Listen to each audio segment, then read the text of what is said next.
ओम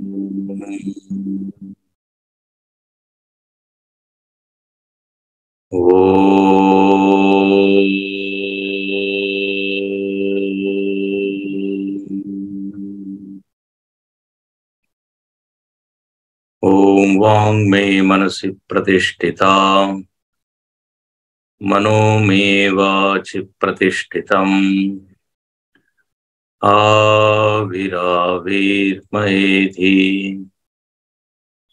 वेदस्य माणिस्तः श्रुतं मे मा प्रहासी अनेनाधीतेन अहोरात्रान् सन्दधामि ऋतं वदिष्यामि सत्यं वदिष्यामि तन्मामवतु तद्वक्तारमवतु अवतु माम् अवतु वक्तारम् अवतु वक्तारम्। ओम शांति शांति शांति। समस्त जन कल्याणे निरतं करुणामयम् नमामि चिन्मयं देवं सद्गुरुं ब्रह्मविद्वरम्।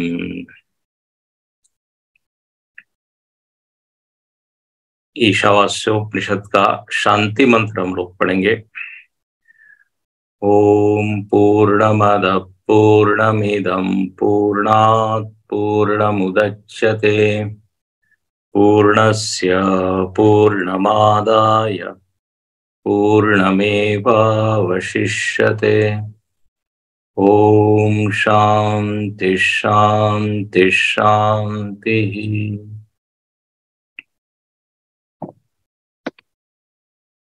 हरिओम। भगवान भाष्यकार ने उपनिषद के मंत्रों पर भाष्य लिखने के पूर्व संबंध भाष्य लिखा और इस संबंध भाष्य में प्रस्तावना उन्होंने की है और इसमें उन्होंने प्रतिपादन ये किया है कि यह जो उपनिषद के मंत्र है इनकी क्या सार्थकता है, क्योंकि पूर्व पक्ष है, कोई प्रश्न करने वाले लोग हैं वो ये कह सकते हैं कि इन मंत्रों में हमको तो कोई सार्थकता दिखती नहीं, निरर्थक लगते हैं, क्योंकि ये किसी कर्म में हमको लगाते नहीं है। वेद में देखिए दो प्रकार के मंत्र हैं। एक है कर्म के प्रेरक,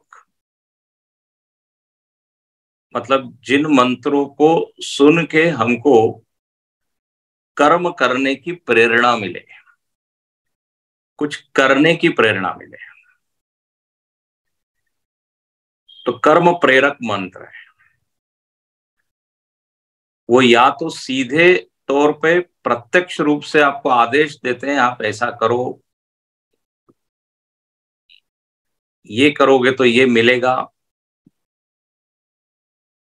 या फिर अप्रत्यक्ष रूप से, भले उस समय वो मंत्र कर्म में लगाते हुए नहीं दिखते हैं, लेकिन कालांतर में आगे चल के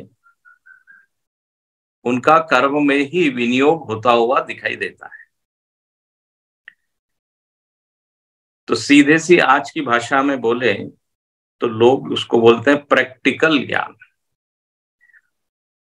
ऐसा ज्ञान दीजिए जिसका हम कुछ लाइफ में उपयोग कर सके। तो उसको शास्त्रीय भाषा में कहेंगे कर्म प्रेरक मंत्र। तो एक सेट ऑफ मंत्र ऐसा है वेद में, और बल्कि इनकी संख्या बहुत ज्यादा ही है। कहते लगभग 80,000 मंत्र कर्म से संबंधित ही है। अच्छा, दूसरे प्रकार के जो मंत्र हैं जो कर्म में नहीं लगाते, बल्कि जो परम सत्य है उसका प्रकाशन करते हैं,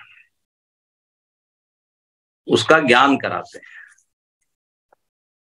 मतलब उन मंत्रों को सुनकर व्यक्ति एकदम खड़ा हो जाए और कुछ करने के लिए दौड़ भाग करें, ऐसा नहीं होता। बहिर्मुखी हो जाए। प्राय जो बाहर टॉक्स होते हैं कॉरपोरेट्स में, मैनेजमेंट के इत्यादि, उन प्रवचनों या भाषणों को सुन के व्यक्ति एकदम खड़ा हो जाता है, बोले ठीक है अब हम करेंगे, दौड़ेंगे भागेंगे। मतलब बहिर्मुखी प्रवृत्ति के वो सब विचार होते हैं। लेकिन उपनिषद में जो मंत्र हैं, ये मंत्र जैसे हमने देखा, भाष्यकार कहते हैं कि कर्मसु अविनियोग, इनका प्रयोजन कुछ और ही है। ये ज्ञान कराते हैं और सत्य का हमको क्या अनुभव कराने वाले मंत्र हैं। तो देखिए, समाज में दो प्रकार के लोग हैं। जिन लोगों को जगत ही चाहिए, जगत के विषय ही चाहिए, जगत में उपलब्धियां चाहिए, बोले उनको ये उपनिषद के मंत्र कोई खास मदद नहीं करेंगे। उनको ये उबाऊ लग सकते हैं। अब बोले इससे क्या है, आत्मा का वर्णन हो रहा है केवल। उनको उसमें कोई सार्थकता दिखाई नहीं देगी। लेकिन जो दूसरे प्रकार के अधिकारी हैं, जिनका मन भर गया है बाह्य विषयों से, उनको इसी में सार्थकता दिखती है। उनको यही मंत्र लुभावने लगते हैं, आकर्षक लगते हैं। उनको इन्हीं में ज्यादा रुचि आती है। तो यहां भाष्यकार स्पष्ट करते हैं, उसको शास्त्रीय भाषा में कहेंगे कि जिन लोगों को ऐसी चीजें चाहिए जो उत्पन्न होने वाली हो, जो आज प्राप्त नहीं है, कहीं हमको प्राप्त करना हो, तो उनको कर्म करना चाहिए। कल हमने बताया था 4 चीजें हैं: आप्य, उत्पाद्य, संस्कार्य और विकार्य। ये 4 स्टेशन है मानव की। इस स्टेशन पर यदि आपको जाना, यही गंतव्य है आपका, तो आप खूब कर्म कीजिए, डायनामिक होइए, प्राप्त नहीं तो प्राप्त कीजिए, मैन्युफैक्चर कीजिए, उत्पन्न कीजिए, सजाइए। तो समाज में ऐसे लोग हैं। लेकिन जो दूसरा अधिकारी है, दूसरा व्यक्ति है, वो कहता है कितनी भी वस्तु को आप सजाइए वो चीज बिगड़ जाती है, प्राप्त कीजिए उसका वियोग हो जाता है,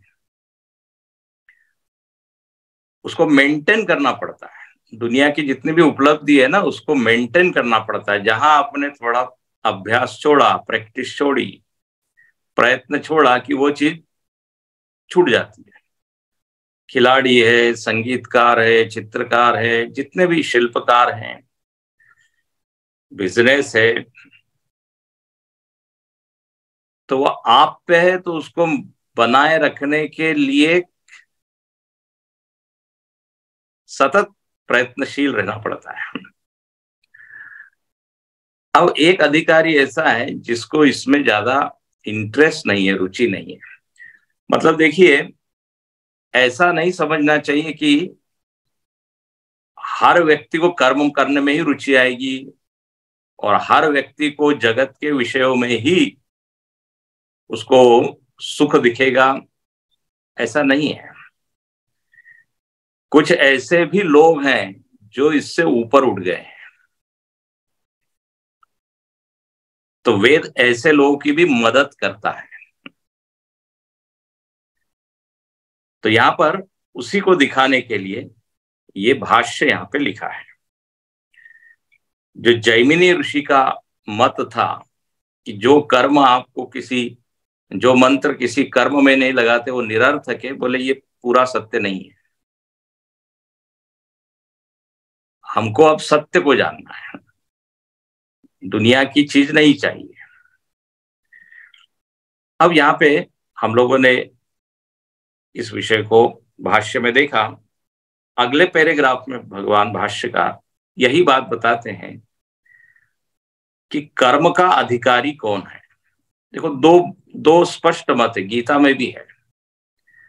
आरुरुक्षोर मुनेर योगम कर्म कारण मुच्यते, योगारूढ़स्य तस्यैव शमक कारण मुच्यते। बोले जो अभी दुनिया की चीजों से जिसका मन भरा नहीं है, वो कर्म का अधिकारी है और उसको करना चाहिए। और जो दूसरा है, जो मोक्ष का अधिकारी है, ज्ञान का अधिकारी है, बोले उसको शम की साधना करनी चाहिए। शमक कारण उच्चते। शम का मतलब है निवृत्ति। शम मतलब जो यहां पर जो साधना बताई है, श्रवण मनन इत्यादि। तो दो दो तरह के अधिकारी एकदम भिन्न है। लोकेस्मिन् द्विविधा निष्ठा पुरा प्रोक्ता मया नघ, ज्ञान योगेन सांख्यानाम कर्म योगेन योगिना। गीता में फिर आया, बोले कुछ है जिज्ञासु, उनको सांख्य कहा, तो उनके लिए ज्ञान योग जो है वो साधन है।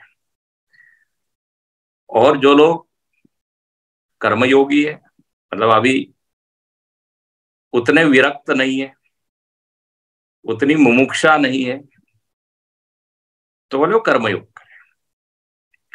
तो यहां पर अगले पैराग्राफ में भाष्यकार इन्हीं दोनों का वर्णन करते हैं और फिर अंत में यही सिद्ध करते हैं कि उपनिषद का क्या प्रयोजन है, वो एकदम स्पष्ट होना चाहिए। उसका अधिकारी कौन है, स्पष्ट होना चाहिए। इस उपनिषद को पढ़ने से क्या मिलेगा, ये स्पष्ट होना चाहिए। तो ये यहाँ पे अगले पैराग्राफ में स्पष्ट करते हैं। तो कहते हैं यो ही, आप देखिए दूसरा पैराग्राफ आपके भाष्य में, यो ही कर्म फलेन अर्थी दृष्टेन ब्रह्म वर्चसादिना अदृष्टेन स्वर्गादिना च। बोले जो लोग, ये समाज का सत्य है, इसमें कोई कल्पना नहीं है, सभी लोग विरक्त और जिज्ञासु और मुमुक्षु नहीं होते हैं। तो बोले कुछ लोग कैसे हैं, कर्म फलेन अर्थी, कर्म फल के अर्थी है। अर्थी मतलब इच्छुक, उनको कुछ ना कुछ चाहिए इस जगत का। यहाँ पे शंकराचार्य जी एक शब्द देते हैं, ब्रह्म वर्चसादि। उनको ब्रह्म वर्चस चाहिए इस जगत में। हाँ, वो चाहते हैं हमारा व्यक्तित्व जरा चमके, हमको क्या नेम एंड फेम, है ना, प्रसिद्धि कीर्ति यश ये मिले, थोड़ा हमारा मान सम्मान हो, एक जगत में एक पहचान बने। हाँ, लोग जरा हमको देख के एकदम खड़े हो जाएं, तो एक ऐसा दमदार व्यक्तित्व, हाँ, लोग चाहते हैं। हमारे जाते ही लोग एकदम प्रणाम करें। तो क्या इस जगत में एक ऐसी, हाँ, चीज उनको चाहिए जिससे उनकी स्तुति हो, उसको लोकेशना भी कहते हैं। तो ब्रह्मवर्चसारी, ये उनकी इच्छा है, इसी लोक में जीते जी उनको ये मिले। और लिखते हैं अदृष्टेन स्वर्गादिनाच, और उनकी क्या इच्छा है कि बाद में भी हमारी क्या है, सदगति हो, स्वर्ग आदि, जहां पर बड़े भोग हैं। स्वर्ग मतलब जहां भोगों की प्रचुरता है, भोगों की अधिकता है, और जहां कितना भी हम भोग करें रोगी नहीं होते। तो इस जगत में तो ऐसा है, भोगे रोग भयम। भर्तृहरि जी ने एक बहुत बड़ा श्लोक लिखा है, बोले पूरा जगत भयान्वितम, कुछ भी आप करो उसमें अंत में कुछ ना कुछ भय है। तो जगत में बहुत ज्यादा हम भोग करेंगे तो रोग का भय, लेकिन स्वर्ग में ऐसा है, वह एक विशिष्ट शरीर है, और वो शरीर एकदम भोग के योग्य है। तो यहां लिखते हैं स्वर्गादीना, यदि किसी को स्वर्ग के भोग चाहिए तो ठीक है, वो कर्म करे, उस तरह का कर्म करे जिससे वो स्वर्ग इत्यादि मिलता है। गीता में जैसे लिखा, त्रैविद्या माम सोम पापूत पापा स्वर्गतिम प्रार्थयन्ते। तो यज्ञ आदि करते हैं, हवन करते हैं, किसके लिए? बोले परलोक हमारा सुधर जाए। यहां तो हमने खूब देख लिया, अब परलोक से लोग कहते हैं ना, भारत के तो सारे सुख हमने अनुभव कर लिया, अब हमको अमेरिका जाना है, स्विट्जरलैंड जाना है, ऑस्ट्रेलिया जाना है। तो उसके लिए जो चीज चाहिए वो करते हैं। तो यहां पर लिखते हैं कि ये जो कर्म फलार्थी है, इस लोक में और परलोक में उनको कुछ न कुछ चाहिए, अभी उनका मन भरा नहीं। तो बोले जरूर वो करे कर्म। और दूसरा लिखते हैं द्विजाति अहम न काण्य कुब्जत्वादि अनधिकार प्रयोजक धर्मवान इति आत्मानं मन्यते सो अधिक्रियते कर्मसु। एक तो उनका लक्ष्य स्पष्ट है कि हमको दृष्ट या अदृष्ट फल चाहिए, और दूसरा वो कहते हैं कि उसके लिए जो अधिकार है वो हमारे पास है। मतलब है काणा कुब्ज, ये मेरे में कोई दोष है ऐसा नहीं, मैं बिल्कुल फिट हूं। लोग कंप्लेंट करते हैं, अरे मेरे में तो सारे क्वालिफिकेशंस थे, क्यों मुझको ये प्रवेश नहीं दिया, क्यों फल नहीं मिला? तो यहां वो व्यक्ति कहता है कि मैं पूरी तरह फिट हूं, अधिकारी हूं। तो दो चीज हो गई, मैं अधिकारी भी हूं कर्म का, और कर्म का जो फल है वो मैं चाहता हूं। तो वेद मंत्र कहते हैं जरूर आप कीजिए, कर्म कीजिए और आप फल को प्राप्त कीजिए। तो देखो ये एक तरह के ये लोग हैं, और प्राय समाज में 90% से ज्यादा यही लोग हैं। और कल जैसे हमने निवेदन किया था कि मनुष्य योनि कर्म योनि है, तो कर्म से झट से उनको ये फल मिलते हैं। और जैसे कहा कि 6 चीजें ही उनको मिल सकती है, जो भी फल होगा दृष्ट या अदृष्ट, वो बड़ा कर्म हो छोटा कर्म हो, अच्छा कर्म हो बुरा कर्म हो, उनसे ये 6 चीजें ही मिलेगी। या तो वो फल उत्पाद्य होगा, या प्राप्त होगा, या संस्कार्य होगा, या विकार्य होगा, या वो कर्ता और भोक्ता बनेंगे, मतलब बढ़िया कर्ता बन जाएंगे। ज्यादा सुखों का भोग करेंगे। ये 6 चीजें भाष्यकार ने बताई थी। तो कर्म का संबंध इन 6 चीजों से, ये 6 स्टेशन पर ये कर्म हमको ले जाता है। आपको बढ़िया करता ही बने रहना है तो बढ़िया कर्म कीजिए, फिर आपका बड़ा क्या होगा, मान सम्मान होगा, पुरस्कार मिलेगा, मेडल मिलेगा, ये बड़े समाज सेवी है, हाँ बड़े डायनामिक है, और उसका भी एक आनंद मिलता है, उसका भी एक सुख मिलता है, तो उसका वो भोग करेंगे। लेकिन अब दिक्कत क्या है, ये जो चीज भी मिलती है वो हमेशा बनी नहीं रहती। तो जो ऊंचा अधिकारी है उसने देखा कि हमको ऐसी चीज चाहिए जिसको हमको संभालना न पड़े। ध्यान से सुनिए, ऐसा सुख चाहिए जो प्रयत्न शिथिल होने पे खत्म हो जाए, ऐसा नहीं, जो नित्य बना रहे हैं। ऐसा सुख चाहिए जो बिल्कुल अपने अधीन हो। उसी को भाष्यकार ने 6 शब्द बताए थे: शुद्धत्व, अपाप विद्धत्व, एकत्व, नित्यत्व, अशरीरत्व, सर्वगतत्व। ये आत्मा का ही वर्णन है। तो ये ऐसा सुख चाहिए जो सर्वव्यापक हो, ऐसा सुख चाहिए जो आज भी हो कल भी हो, ऐसा सुख चाहिए जो उसमें हम डूब सके बहुत देर तक। हाँ, गहरा सुख, एब्जॉर्बिंग, एवरलास्टिंग। तो अब बोले यदि ऐसा आपको चाहिए तो फिर अब आपको ट्रेन बदलनी पड़ेगी। गंतव्य आपका अलग है, स्टेशन अलग है। तो बोले ऐसे व्यक्ति ज्ञान के अधिकारी है। अब उनको कर्म में उतनी सार्थकता नजर नहीं आती। देखो ये एक सच्चाई है, जीवन का ये सत्य नहीं कि आप हमेशा ही कर्म में ही लगे रहो और हमेशा वो कर्म ही आपको सुख देगा। ये जीवन का सत्य नहीं है। जैसे किसी को कहा जाए कि आप हमेशा खिलौने में ही आनंद लेते रहो, जैसे जैसी मैच्योरिटी आती है, परिपक्वता आती है, उस खिलौने में नीरसता दिखती है, निरर्थकता दिखती है।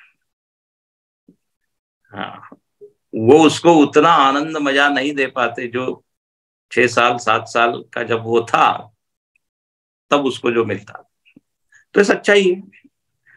और यदि कोई उस खिलौने को पकड़ के रखे, 50 साल का भी हो जाए, 60 साल का भी हो जाए, तो वो उपहास का पात्र होगा,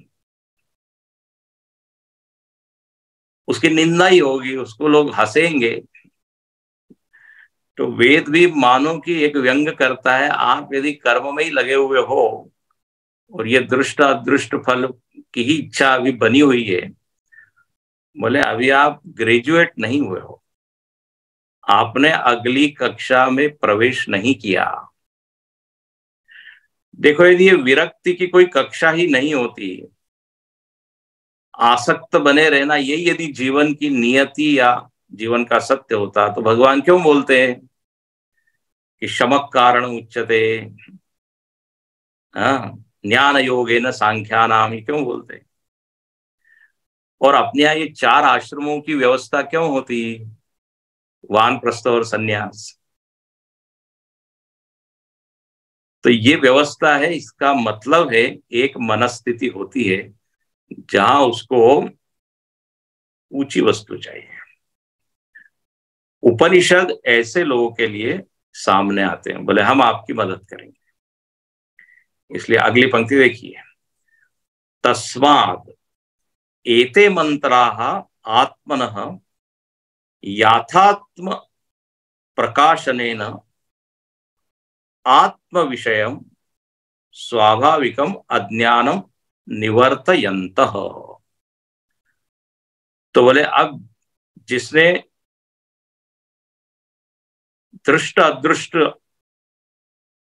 से जो ऊपर उड़ गया है, जिसको नित्य फल चाहिए, उसके लिए ये मंत्र जो है सहायता करेंगे। और ये मंत्र क्या करते हैं? तो बोले याथात्म्य प्रकाशन है। ये क्या करते हैं? जैसा आत्मा है वैसा उसका प्रकाशन करते हैं। ध्यान से सुनना, ये कर्म में नहीं लगाते, आत्म प्रकाशन है, ज्ञान करा देते हैं आत्मा का। अच्छा, इससे होता क्या है? तो बोले आत्म विषयम स्वाभाविकम अज्ञानम निवर्तयंत। बहुत सुंदर। बोले ये उपनिषद के मंत्र हम यदि पढ़ेंगे तो जो स्वाभाविक अज्ञान है ना, ध्यान से सुनिएगा, ये टेक्निकल पॉइंट है। जो स्वाभाविक अज्ञान है उसका निवारण हो जाता है। अच्छा, अज्ञान किसका? तो बोले आत्म विषयम। ध्यान से सुनना, अज्ञान का कोई ना कोई विषय होता है। लोग बोलते हैं हम नहीं जानते। बोले क्या नहीं जानते? नहीं जानने का भी एक विषय होता है ना। भोजन बनाना नहीं जानते तो भोजन का क्या होगा? बनाने का अज्ञान। नहीं जानते, क्या नहीं जानते? गाड़ी चलाना नहीं जानते। तो there has to be some object, कोई विषय होना चाहिए, उसका अज्ञान। तो यहां क्या लिखते हैं? आत्म विषयम। जो हमको अपने बारे में ही जो अज्ञान है, उस अज्ञान की निवृत्ति ये उपनिषद के मंत्र करते हैं। अच्छा, यहाँ पे एक शब्द बहुत इंपॉर्टेंट है, वो ये कि ये अज्ञान कैसा है? तो बोले स्वाभाविकम अज्ञान। इस अज्ञान का एक लक्षण बता दिया। बोले जो स्वाभाविक है। अब स्वाभाविक का हम लोग अनुवाद क्या करते हैं? नेचुरल। लेकिन यहाँ उसका अर्थ समझिए, लक्षार्थ समझिए। स्वाभाविक मतलब नेचुरल, चलो ठीक है, नेचुरली एवरीबडी इज इग्नोरेंट, ऐसा यदि आपने बोल दिया, और इसका मतलब क्या? स्वाभाविक का अर्थ है जो अनादि है, जिसका प्रारंभ नहीं है। याद रखिए इसको। अज्ञान का प्रारंभ नहीं है, अनादि सिद्ध है। अज्ञान कब शुरू हुआ? उसकी तारीख, दिनांक, मुहूर्त, डेट एंड वार तो बता नहीं सकते। उसकी वजह से स्वाभाविक। स्वाभाविक का दूसरा एक अर्थ है निर्निमित्तक, बिना किसी निमित्त के। देखिए दो चीज होती है, एक होती है स्वाभाविक और एक होती है कृत्रिम या नैमित्तिक। किसी निमित्त के कारण जो चीज होती है उसको कहते हैं नैमित्तिक। जैसे नैमित्तिक इच्छा, आपने किसी के हाथ में आईफोन देखा और मन में इच्छा हुआ है कि I should also have iPhone. I paid, तो आई ऑल्सो। पिताजी ने कहा तुमको आईपैड चाहिए, मैंने दिया, तो उसने कहा आईपैड, उसके लिए मैंने खर्च किया। तो ये इच्छा 200 साल पहले, 300 साल पहले नहीं थी, देखा देखी इच्छा हुई, तो इसको लेंगे नैमित्तिक, बिकॉज ऑफ। और स्वाभाविक मतलब क्या? जिसका कोई निमित्त नहीं है, कोई कारण नहीं है, अकारण है। अज्ञान का कोई कारण नहीं है, अज्ञान पहले से ही चला आ रहा है। हाँ, अज्ञान की निवृत्ति जरूर होती है, लेकिन अज्ञान की उत्पत्ति नहीं होती। इसलिए लिखते हैं स्वाभाविकम आत्म विषयम अज्ञानम। ये जो उपनिषद के मंत्र है, ये एक काम करेंगे कि ये जो अनादि सिद्ध, मालूम नहीं करोड़ों जन्मों से हम जो अज्ञानी बने हुए हैं, बोले उसका ये क्या कर देंगे? नाश कर देंगे। निवर्तयंत। अच्छा, बोले कैसे ये करेंगे? तो कहते हैं आत्म प्रकाशन है न। ऐसा आपसे विचार करवाएंगे, चिंतन करवाएंगे कि सारी चीजें एकदम स्पष्टम स्पष्टम, क्लियर क्लियर होती जाएगी बस। और जैसे स्पष्ट हो जाएगी उसका फल आपको तभी मिल जाएगा। क्या फल मिलेगा? तो आगे लिखते हैं, शोक मोहादि संसार धर्म विच्छित्ति साधनम। जैसे ये आत्मविज्ञान होगा, आत्मज्ञान होगा, आत्मा का यथात्म प्रकाशन हो जाएगा, क्या मिलेगा उससे? तो बोले फलम किम भवति। तो लिखते हैं शोक मोहादि संसार धर्म विच्छित। ये जो अपने भीतर ये दो चीज लगी हुई है, शोक मोह, यहाँ पे भाष्यकार लिखते हैं यही संसार धर्म है। संसार का धर्म हिंदू मुस्लिम क्रिश्चियनिटी ये नहीं है।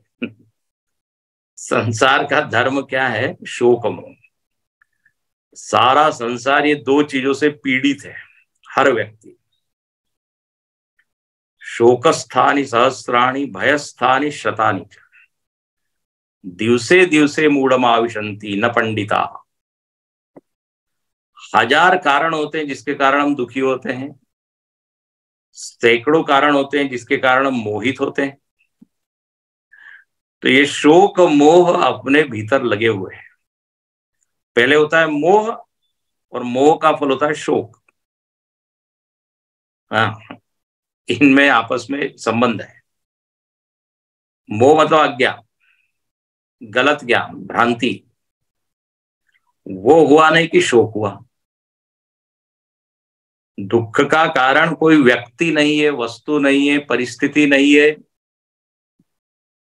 वेदों का और उपनिषदों का एकदम स्पष्ट मत है, वस्तु को ठीक से न जानने के कारण सारी परेशानी है। समस्या की मूल जो है वो है। प्राय व्यक्ति दोष देते रहता है, इस कारण उस कारण, लेकिन जो एकदम मूल कारण है, ऊपरी ऊपरी कारण हजारों हो सकते हैं, अड़ोसी पड़ोसी कारण हो सकता है, पुत्र पुत्री हो सकता है, बहुत सारे ऐसे अनंत कारण, ग्रह नक्षत्र हो सकते हैं, लेकिन जो मूल कारण है वो है अपने आप को ठीक से न जानना। तो कहते हैं आत्मविज्ञान है ना, क्या हो जाएगा? एक तरफ आत्मा का यथार्थ जो आत्म तत्व जैसा है वैसा समझेगा, और दूसरी तरफ मतलब पॉजिटिवली क्या होगा? ज्ञान होगा। और निषेध क्या करेगा ये ज्ञान? किसका? तो बोले शोक मोह जो संसार धर्म है इसका नाश हो जाएगा। इसलिए उपनिषद में आते हैं मंत्र, तरति शोकम आत्मवित। आहा, शोक सागर पारम, शोक सागर से मैं परे चला गया। अब शोक का कोई कारण ही नहीं दिखता। तत्र को मोह का शोक, ऐसा एकदम बोलता है। ये वाक्य बड़ा आसानी से अपने मुख से निकलता नहीं कि अब शोक नहीं रहा। किस बात का शोक है? हम लोगों को तो शोक के अनेक कारण होते हैं, ये नहीं वो नहीं, ऐसा है वैसा है। बट ये आत्मज्ञान अद्भुत है। इसलिए हम लोग कई बार विनोद में कहते हैं यदि आपको दुखी रहना है तो आत्मज्ञान बिल्कुल प्राप्त मत। एक संत के शोक प्रूफ ज्ञान क्या है? शोक प्रूफ। ये ज्ञान एक ऐसी तलवार है जो ये शोक मोह भ्रांति भय इन सबको काट डालती है। ऐसा ये शस्त्र है। श्रीमद् भागवत में भी आता है कि वो देवहूति कपिल भगवान को कहती है कि आप क्या कीजिए, इस शस्त्र के द्वारा मेरे इस अज्ञान को काट दीजिए। ज्ञान रूपी शस्त्र से। गीता में भगवान कहते हैं आप पकड़ो ये तलवार, असंग शस्त्रेण दृढ़ेन छित्त्वा। ज्ञान से ही व्यक्ति असंग होगा और असंगता से ये शोक मोह आदि जो संसार के धर्म है वो सब नष्ट होंगे। अच्छा, जिसमें ये संसार के धर्म होते हैं उसको कहते हैं संसारी। संसारी संसारी मतलब एक स्थिति में जो रह न पाए उसको जबरदस्ती से धक्का दे दिए। चलो, एक जन्म से दूसरे जन्म, एक लोक से दूसरे लोक, लोक से लोकांतर, देह से देहांतर, परिस्थिति से परिस्थित्यंतर, मतलब जिसको सतत भागना ही, चलना ही है। अब सतत यात्रा या प्रवास थका देने वाला होता, व्यक्ति को चाहिए ठहराव। हाँ, व्यक्ति बहुत घूमता है लेकिन बस अरे अब बहुत हो गया, अब कब घर जाएं। किसी व्यक्ति ने कहा नहीं आपको तो बड़ा घूमने का शौक था, नहीं बोले बस हो गया।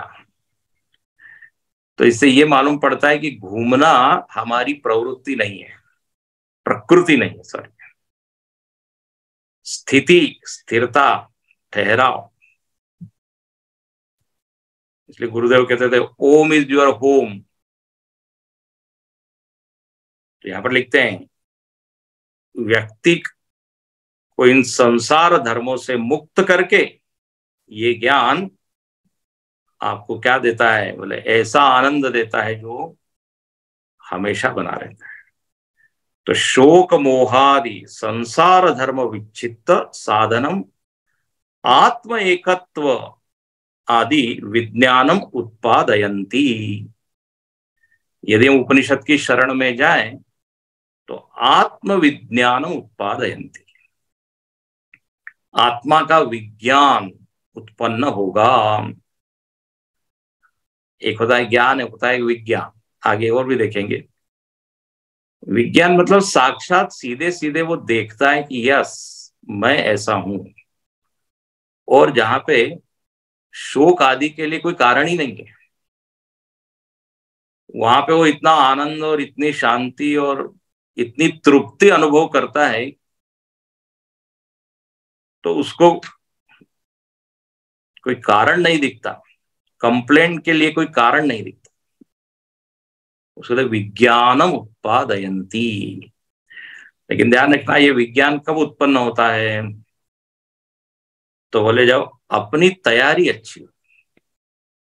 ध्यान से सुनिए, उपनिषद तो सब लेके रेडी है, तैयार है एकदम, भोजन बहुत बढ़िया बना हुआ है, स्वादिष्ट है, पौष्टिक है, रसीला है, लेकिन यदि पाचन सामर्थ्य ही न हो, व्यक्ति का पेट ही यदि गड़बड़ हो, तो बोले बस अब दर्शन मात्र आज तो मैं खा नहीं सकता,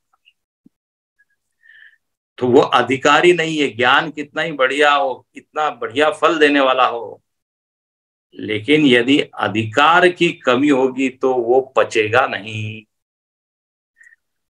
तो उसी को वेदांत के शास्त्र क्या कहते हैं, बोले अपने में क्या लाओ, मुमुक्षा जागृत कर, अपने में वैराग्य को बढ़ाओ,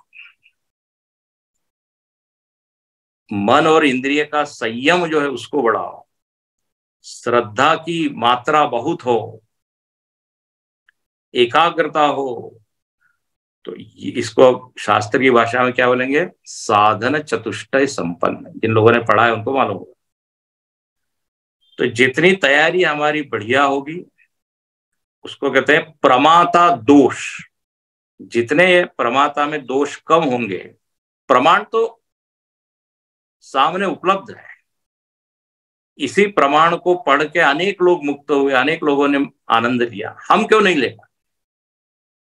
तो दोष प्रमाण में नहीं है, उपनिषद में नहीं है। जैसे अभी हमने बताया भोजन में दोष नहीं है, भोजन जिससे पचाया जाता है उस मशीनरी में गड़बड़ है। तो कहते हैं इसलिए क्या करें, ये विज्ञानम कदा उत्पादयन्ति, ये विज्ञान कब उत्पन्न होता है। तो अपनी साइड से तैयारी अच्छी हो। श्रवण काल में कम से कम ध्यान से सुनना, श्रवण काल में ये सारे गुण को लेके हम बैठे हैं। एकाग्रता, निर्मलता, तीव्रता सुनने की। तब आप देखिए एकदम ये ज्ञान हिट करेगा। लोग कहते वाह वाह, आज की भाषा। तो अधिकार को हम बढ़ाएं श्रवण काल में कम से कम, और उसी की कंटिन्यूटी यदि बाद में हो तब तो बहुत ही बढ़िया। अपेक्षा तो ये है कि बाद में भी हो। जो व्यक्ति श्रवण काल में साधन चतुष्टय संपन्न होके सुनेगा, देखो उसको तत्क्षण ही ये ज्ञान हो जाता है। इसलिए उत्तम अधिकारी को और कुछ करने की जरूरत ही नहीं। अच्छा, एक तरफ तो ये है। दूसरा, जो बता रहा है वो भी बड़ा अच्छा कम्युनिकेटर हो, ये बात भी है। हमने तो काफी तैयारी की, लेकिन जो सुना रहा है उसके विचारों में यदि स्पष्टता न हो तो फिर निराशा लगती है। तो दोनों तरफ से चाहिए, गुरु और शिष्य, आचार्य और अंतेवासी। तो अंतेवासी कहते हैं शिष्य। आचार्य पूर्व रूपम, अंतेवास्युत्तर रूपम, तैत्तरीय उपनिषद ने कहा। प्रवचनगम संधि, प्रवचन जोड़ने वाला है इन दोनों को। इसलिए रामायण में तुलसीदास जी कहते हैं, श्रोता वक्ता ज्ञान निधि, कथा राम के गूढ़। ये ज्ञान बड़ा गूढ़ है। दोनों को अपने लेवल को ऊंचा करना पड़ेगा, तब विज्ञानम उत्पादयन्ति। हो गया। और किसके बारे में विज्ञानम? आत्मादि, आत्म तत्व के बारे में विज्ञान उत्पन्न। और ये उत्पन्न होगा तो क्या होगा?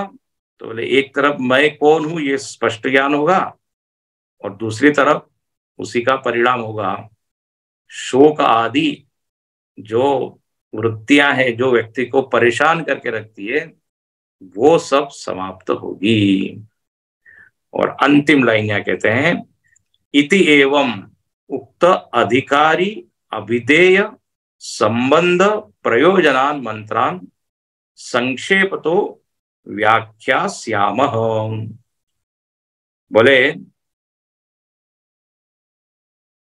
यहां पर अनुबंध चतुष्टय का यहां पे संकेत कर दिया। अनुबंध चतुष्टय आप जानते हैं, अधिकारी, विषय, संबंध और प्रयोजन, इसको कहते हैं अनुबंध चतुष्टय। कोई भी आप काम करते हैं, हाथ में लेते हैं काम, तो पहले ये देखना पड़ता है कि हम उसके योग्य है कि नहीं। हाँ, उसको कहते हैं अधिकारी। तो यहाँ पे बता दिया कौन है अधिकारी। तो बोले जिसको दुनिया के दृष्ट अदृष्ट फल में इंटरेस्ट नहीं है, वो अधिकारी है। साधन चतुष्टय संपन्न है, वो हमने अभी संकेत किया। जो बिल्कुल तैयारी से आया कि बस हमको बस यही चाहिए, वो अधिकारी है। प्रयोजनम की मस्ती, तो बोले मुझको इस संसार से छूटना है, यही प्रयोजन है, और कोई प्रयोजन नहीं। कोई सिद्धि नहीं चाहिए, कि कोई चमत्कार नहीं चाहिए, कि कोई लोकेशना वित्तेशना, ये कुछ नहीं है। प्रयोजनम मोक्ष एवं बस। तो वो यहां बताया और आगे और बताएंगे। और अभिधेय मतलब विषय, विषय क्या है? बोले आत्म तत्व का ज्ञान, आत्मविज्ञान, आत्मा का जो स्वरूप है वही विषय है। और संबंध देखो, अधिकारी, प्रयोजन, विषय और संबंध। संबंध किसके बीच में? संबंध शब्द बोलते ही दो चीज आती, किसके बीच में? तो बोले प्रमाण और प्रमेय। प्रमाण मतलब ये उपनिषद, और प्रमेय मतलब आत्म तत्व। इन दोनों में एक संबंध है। उसको बोलते हैं बोध्य बोधक संबंध। बोध्य बोधक, ये उपनिषद क्या है? बोधक है, रिवीलर है। और आत्मा क्या है? रिवील्ड। आत्मा बोध्य है। तो जब हम इन उपनिषदों की शरण में जाएंगे, मंत्रों की, तो क्या होगा? तो बोले आत्म तत्व का स्पष्टम ज्ञानम भवति, तो बोध्य। इस तरह यहाँ पे ये अनुबंध इसको कहते हैं। कल थोड़ा और चर्चा करेंगे इसकी, और फिर हम कल से इस उपनिषद के पहले मंत्र में प्रवेश करेंगे। ओम ईशावास्यमिदं सर्वम। ठीक है, तो आज हम यहाँ पूर्ण करते हैं। ये संबंध भाष्य में भाष्यकार ने एकदम स्पष्ट करके बता दिया कि ये उपनिषद किसको अधिक लाभ देगा, आनंद देगा, और इस उपनिषद में क्या विषय है, ये मंत्र किसको सार्थक लगेंगे, किसको निरर्थक लगेंगे। इन मंत्रों को पढ़कर अपने भीतर क्या परिणाम होगा, ये सब यहाँ पे संक्षेप में बताया। कल से हम प्रवेश करेंगे मूल मंत्र में। हरिओम। ओम पूर्णमदः पूर्णमिदं पूर्णात् पूर्णमुदच्यते पूर्णस्य पूर्णमादाय पूर्णमेवावशिष्यते। ओम शांति शांति शांति। हरि ओम। श्री गुरुभ्यो नमः। हरि ओम।